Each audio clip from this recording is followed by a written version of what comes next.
नमस्कार बच्चों, आज हम पढ़ेंगे जीव विज्ञान में कक्षा 11 का पाठ 6 प्राणियों में संरचनात्मक संगठन। इससे पहले हमने इस पाठ में पिछली वीडियो में पढ़ा था जंतु ऊतक। ऊतक क्या होता है कि कोशिकाओं का वह समूह जो समान कार्य करता हो। तो यानी समान कार्य करने वाला कोशिकाओं का समूह क्या कहलाता है? ऊतक। ऊतक में हमने पढ़ लिए थे उपकला ऊतक, संयोजी ऊतक और पेशी ऊतक। आज जो हम टॉपिक पढ़ेंगे वो है तंत्रिका ऊतक। तंत्रिका ऊतक यानी न्यूरॉन।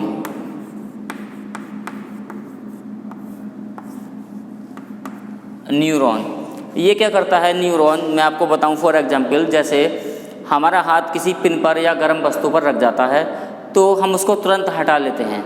तो ये तुरंत हटाने का कार्य जो हुआ, ये मैसेज कौन लेकर गया? ये सारे मैसेज जो है वो न्यूरॉन लेकर जाता है। जैसे ही हाथ पिन पर या गर्म वस्तु पर रखा, उंगली से तुरंत मैसेज गया मेरुरज्जु को। मेरुरज्जु हमारे सिर के नीचे ठीक और रीढ़ की हड्डी के ऊपर स्थित होती है।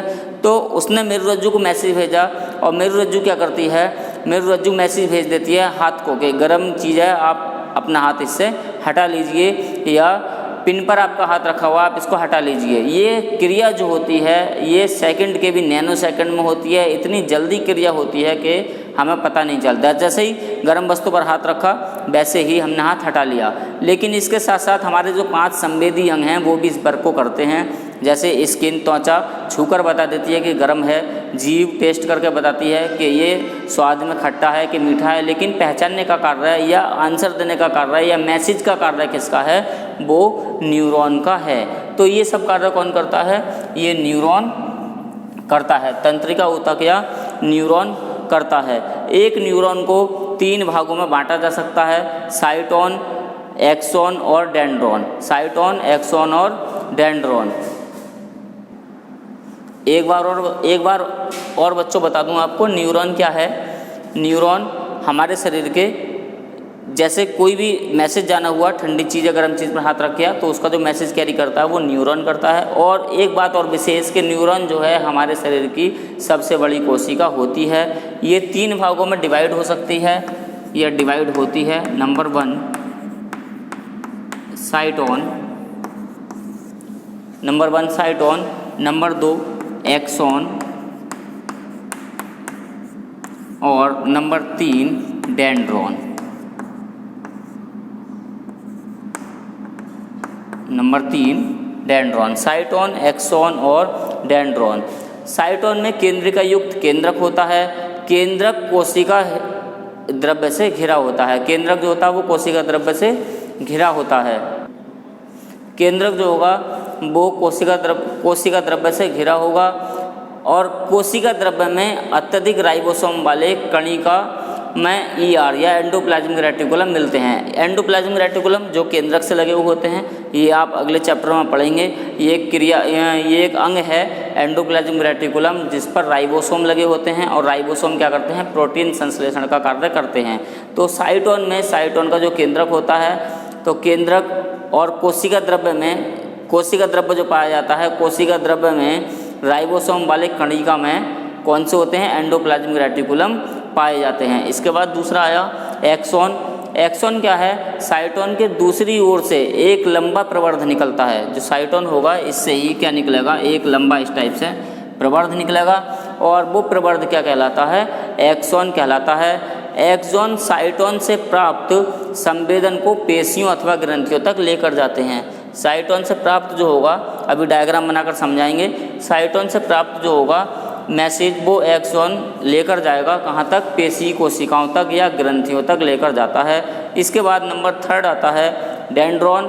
साइटोन की परिधि से एक या अनेक पतले पतले प्रवर्ध निकले होते हैं। इसकी जो परिधि होगी उससे छोटे छोटे और पतले प्रवर्ध निकले होंगे, जिनको क्या कहते हैं? जिनको डेंड्रॉन कहते हैं।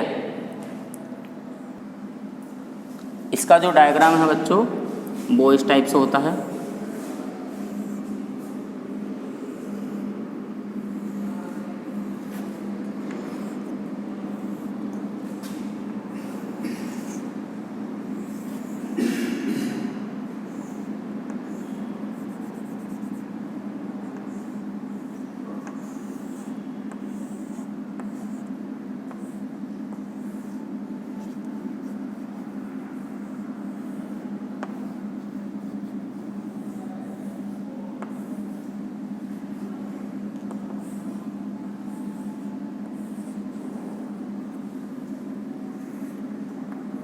इसमें ये डेंड्रॉन्स निकले होते हैं।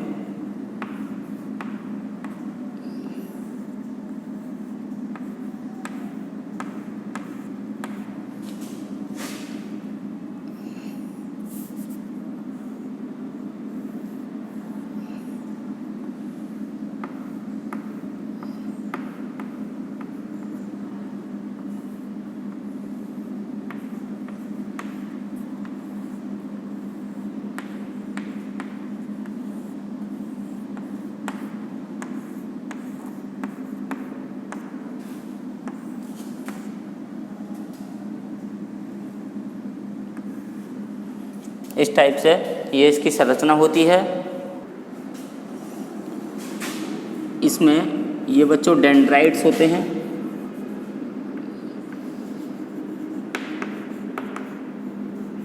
डेंड्राइट्स ये इसका न्यूक्लियस, जैसे मैंने अभी बताया, ये एक्सॉन,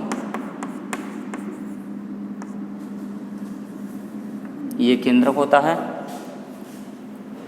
ये जो साइटोन है, जैसे बताया, साइटोन के अंदर क्या हो गया, केंद्रक हो गया। साइटोन से छोटे छोटे परिवर्त जो निकले हुए हैं ये डेंड्रॉन्स होते हैं। डेंड्रॉन्स यदि बहुत सारे भागों में डिवाइड हो जाए तो इसको डेंड्राइट्स कहते हैं। और यहाँ पर ये साइटोप्लाज्म होता है इसमें, जहाँ पर एंडोप्लाज्मिक रेटिकुलम पाए जाते हैं। ये इसकी एक्सॉन है और ये साइनेप्टिक टर्मिनल्स है। इसी टाइप से यहाँ पर ये होता कैसे, इसकी क्रिया यहाँ पर और ऐसे न्यूरॉन्स जुड़े होते हैं।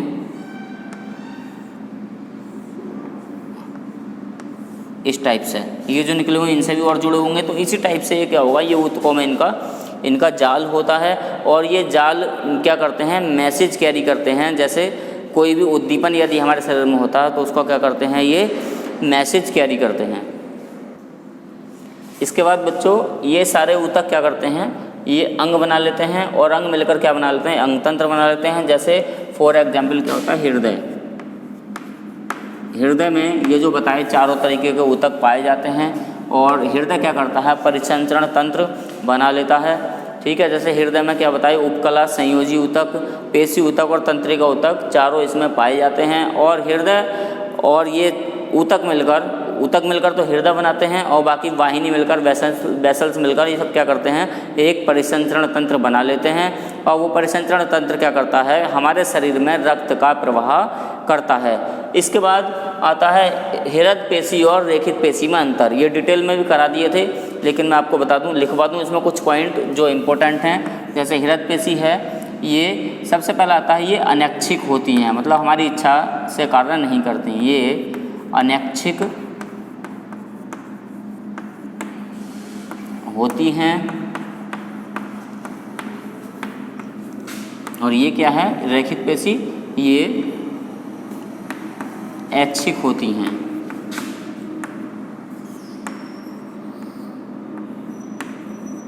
ऐच्छिक होती हैं। इनमें क्या है, दूसरा पॉइंट, इनमें ये रेखित होती हैं, मतलब इनमें रेखाएं होती हैं, ये रेखित होती हैं।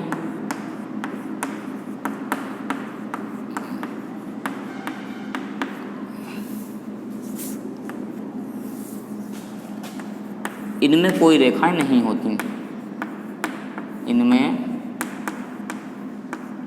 कोई रेखाएं नहीं होती। हृदय पेशी क्या है, एक बार अगर ये स्टार्ट हो जाती हैं तो ये जीवन भर चलती रहती हैं और बंद होने पर व्यक्ति की मृत्यु हो जाती है। ये ऐच्छिक पेशी होती हैं। रेखित पेशी मतलब हमारी इच्छा के अनुसार कार्य करती हैं और इनमें कोई रेखाएं नहीं होती, जबकि ये कैसी होती हैं, ये रेखित होती हैं। इनमें इस टाइप से पट्टियाँ होती हैं, इस टाइप से इनमें पट्टियाँ होती हैं। नंबर 3 लिखो, ये थकान का अनुभव, ये थकान का अनुभव नहीं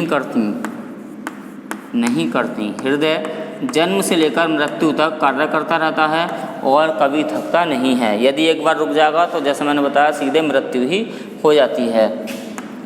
ये थकान का अनुभव करती हैं, ये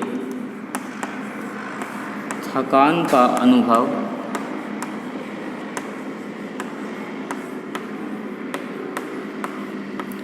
करते हैं। तो इस प्रकार से ये इसमें 3 पॉइंट जो है वो इम्पोर्टेंट हैं। इसके बाद बच्चों अस्थि तथा उपास्थि में अंतर, ये भी इम्पोर्टेंट क्वेश्चन है, अस्थि तथा उपास्थि में अंतर।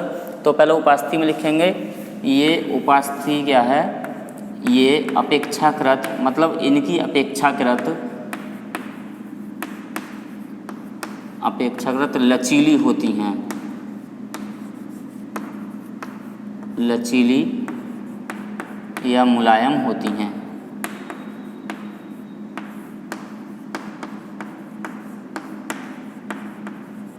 जबकि ये कैसी होती हैं, ये दृढ़ होती हैं, अस्थि दृढ़ होती हैं या कठोर होती हैं।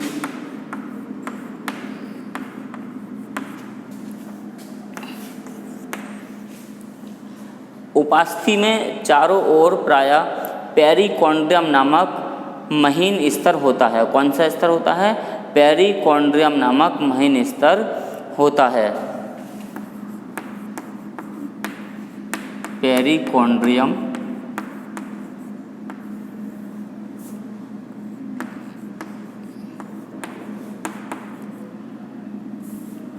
नामक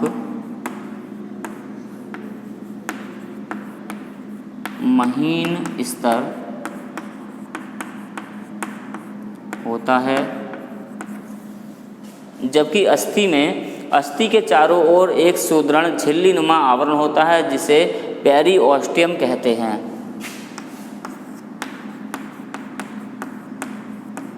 पेरिओस्टियम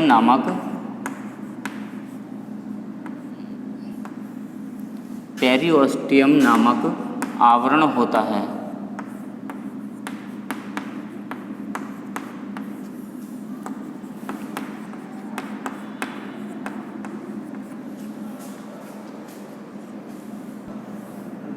इसके बाद है बच्चों उपास्थि में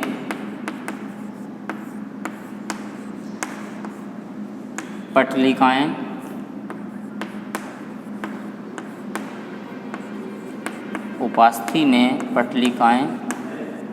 नहीं होती हैं, जबकि अस्थि में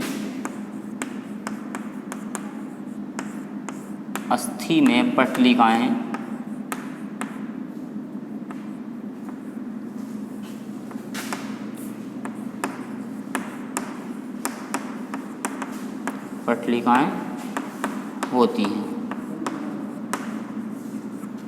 तो इस प्रकार बच्चों आज हमने पढ़ा तंत्रिका तंत्र या तंत्रिका ऊतक के बारे में। जो तंत्रिका तंत्र है इसका एक नेक्स्ट चैप्टर आगे भी है जिसमें आप तंत्रिका ऊतक के बारे में विस्तार से पढ़ेंगे। और उसके बाद हमने पढ़ा अस्थि तथा उपास्थि में अंतर और हृदय पेशी और रेखित पेशियों में अंतर। तो आशा करता हूँ ये आपके समझ में आ गया होगा। और इसके जो आगे का वर्क है वो आगे अगली वीडियो में भेज देंगे, अगली वीडियो में पढ़ा देंगे।